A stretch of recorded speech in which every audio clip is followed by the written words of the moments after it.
Criminal procedure code यानी CrPC 1973 के chapter 9 में सेक्शन 125 से लेकर 128 तक भरण पोषण के बारे में बताया गया है।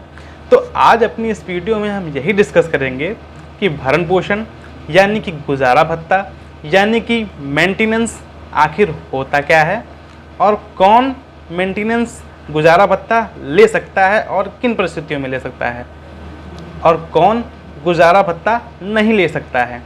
क्या माता पिता भी अपने बेटे से गुजारा भत्ता ले सकते हैं? तो वीडियो थोड़ा सा लंबा भले ही हो सकता है, लेकिन मैं कोशिश करूंगा कि आपको इन सारे सवालों के जवाब इसी वीडियो में दे दूं। तो बिना कोई भी टाइम वेस्ट किए चलिए शुरू करते हैं। सीआरपीसी सेक्शन 125 गुजारा भत्ता देने के लिए कानून है।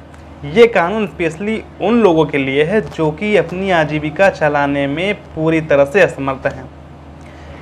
गुजारा भत्ता भरण पोषण के मतलब को चैप्टर 9 में बहुत ही सिंपल तरीके से एक्सप्लेन किया गया है।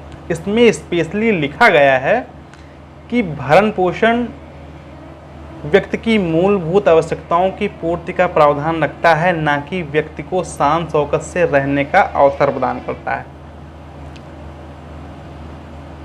मूलभूत आवश्यकताएं क्या हैं व्यक्ति की?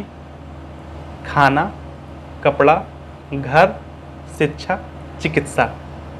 ये 5 चीज़ें आपकी मूलभूत आवश्यकताएं हैं। यानी कि भरण पोषण गुजारे भत्ते में सिर्फ इन्हीं चीज़ों की मांग की जा सकती है बस। अब सेक्शन 125 के लिए जो बुक की लैंग्वेज है, पहले इसको समझ लेते हैं, फिर सेंटेंस बाय सेंटेंस इसको एक्सप्लेन करता चलूँगा। सेक्शन 125 पत्नी, संतान और माता पिता के भरण पोषण के लिए आदेश।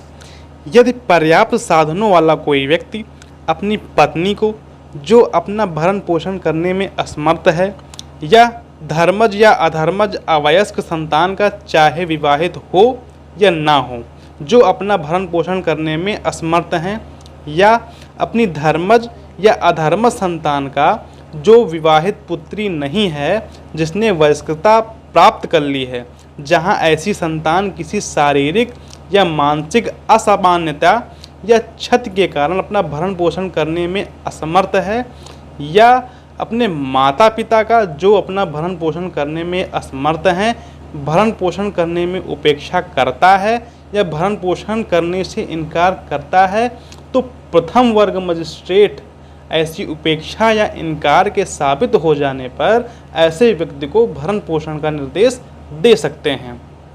ये तो हो गई बुक की लैंग्वेज। अब इसको इजी वे में समझते हैं। तो सेक्शन 125 में जो पहली लाइन है कि पर्याप्त साधनों वाला कोई व्यक्ति, मतलब कि कोई सक्षम व्यक्ति या फिर कोई ऐसा व्यक्ति जो कि अच्छा कमाता हो और दूसरों का भरण पोषण करने में सक्षम हो। जो व्यक्ति स्वयं बेरोजगार होगा वह दूसरों का भरण पोषण क्या करेगा? उसके बाद सेक्शन 125(1) का में पत्नी की बात कही गई है। तो यहाँ पत्नी का मतलब उस स्त्री से है जिसका विवाह विच्छेद तो हो गया है, तलाक तो हो गया है, लेकिन उसने अभी पुनर्विवाह या दूसरा विवाह नहीं किया है। जैसे ही वह दूसरा विवाह या पुनर्विवाह करती है, वैसे ही पहले पति से मिलने वाला जो भरण पोषण का अधिकार है वो स्वतः ही समाप्त हो जाता है। अब इस सेक्शन में धर्मज और अधर्मज संतानों की बात कही गई है। तो धर्मज संतानें वे संतानें हैं जो कि व्यक्ति की धर्म पत्नी से पैदा हुई हैं, और अधर्मज संतानें वे संतानें हैं जो व्यक्ति की दूसरी पत्नी से या फिर किसी लड़की को धोखा देकर धोखे से पैदा की गई हैं।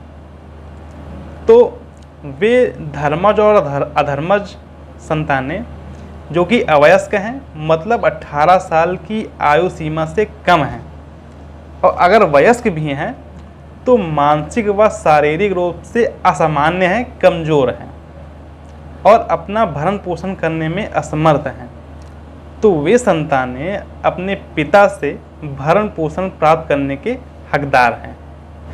अब शॉर्ट में आप ये जान लें कि धारा 125 उसी व्यक्ति पर लागू की जाती है जो कि अच्छा कमाता भी हो और जो कि सक्षम भी हो, लेकिन इस सब के बावजूद भी वो अपनी बीवी, अपने बच्चों और अपने माता पिता, जो कि पूरी तरह से उस व्यक्ति पर ही निर्भर हों और खुद अपना भरण पोषण करने में असमर्थ हों, इन लोगों का अगर भरण पोषण करने से वो व्यक्ति मना कर देता है, इनकार कर देता है, तो मामला जिस भी ज़िले का होगा उस ज़िले के फैमिली कोर्ट में जाएगा और मजिस्ट्रेट उस व्यक्ति की इनकम को और फैमिली की मूलभूत आवश्यकताओं को ध्यान में रखते हुए एक मासिक भत्ता तय कर देंगे जो उस व्यक्ति को देना ही पड़ेगा।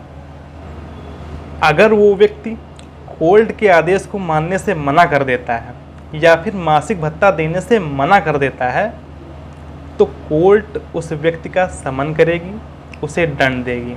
अब दंड क्या हो सकता है? दंड में ये हो सकता है कि जितने माह का उसने भत्ता नहीं दिया है उतने माह की उसे जेल हो सकती है। जैसे मान लीजिए उसने 2 माह का भत्ता नहीं दिया है तो उसे 2 माह की जेल, और अगर उसने 6 माह का भत्ता नहीं दिया है तो 6 माह की जेल हो सकती है। लेकिन देर में ही सही, अगर पूरा भत्ता वो कोर्ट मिला के दे देता है तो उसे जेल नहीं भेजा जाएगा। तो इस कानून के अंतर्गत पत्नी अपने पति से, बच्चे अपने पिता से और बूढ़े माँ बाप अपने बेटे से भरण पोषण, गुजारा भत्ता की मांग कर सकते हैं और इसके लिए कानून भी उनके साथ है। ये तो बात हो गई भरण पोषण के लिए खर्चा कौन ले सकता है। अब ये जान लेते हैं कि भरण पोषण के लिए खर्चा कौन नहीं ले सकता है। उस व्यक्ति की धर्मज या अधर्मज, बालिग मतलब कि 18 साल के ऊपर के जो बेटा बेटी हैं, वो मानसिक और शारीरिक रूप से स्वस्थ हैं और अपनी मूलभूत आवश्यकताओं की पूर्ति के लिए सक्षम भी हैं, तो ऐसी संतानों को अपने पिता से भरण पोषण के रूप में खर्चा नहीं मिलेगा। हिंदू विवाह की स्थिति में पहली पत्नी के होते हुए दूसरी पत्नी खर्चा नहीं ले सकती है। इस धारा के अनुसार जब पत्नी बिना किसी कारण के या तर्कसंगत अधिकार के बिना ही अलग रहने लगती है, या फिर जब पत्नी कैरेक्टरलेस होती है और उसका किसी दूसरे व्यक्ति से संबंध होता है, या फिर जब पति पत्नी दोनों अपनी मर्जी से ही अलग रहने लगते हैं, तो इस सिचुएशन में पत्नी गुजारा भत्ता या फिर भरण पोषण के हकदार नहीं होती है।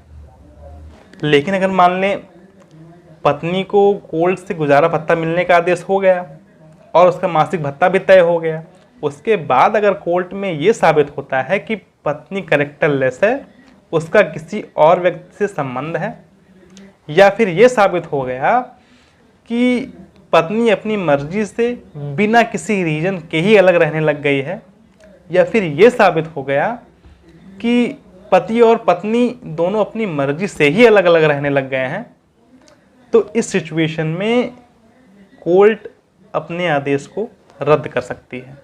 उम्मीद करता हूं कि अब आपको सेक्शन 195 गुजारा भत्ता अच्छे से समझ में आ गया होगा। अपनी नेक्स्ट वीडियो में हम ये बात करेंगे कि पत्नी किन बातों को ध्यान में रख के गुजारा भत्ता के केस को लड़े कि जिससे वो जीत सके, और पति किस तरह गुजारा भत्ता देने से बच सकता है।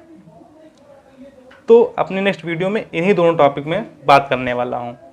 अगर इस वीडियो में आपको थोड़ी सी भी जानकारी मिली हो तो वीडियो को लाइक करिए। अगर अभी भी गुजारा भत्ते को लेके आपके मन में कोई डाउट है या आप किसी और विषय पे हमसे वीडियो चाहते हैं तो अभी कमेंट बॉक्स के माध्यम से हमसे जुड़िए और अपनी बात कीजिए। और अभी तक आपने मेरा चैनल सब्सक्राइब नहीं किया है तो चैनल को सब्सक्राइब करिए और नोटिफिकेशन ऑन करना बिल्कुल मत भूलिए। तो मैं एडवोकेट नीतेश सिंह मिलता हूं किसी और नॉलेजेबल वीडियो में। तब तक आप घर पे रहें, सुरक्षित रहें। जय हिंद।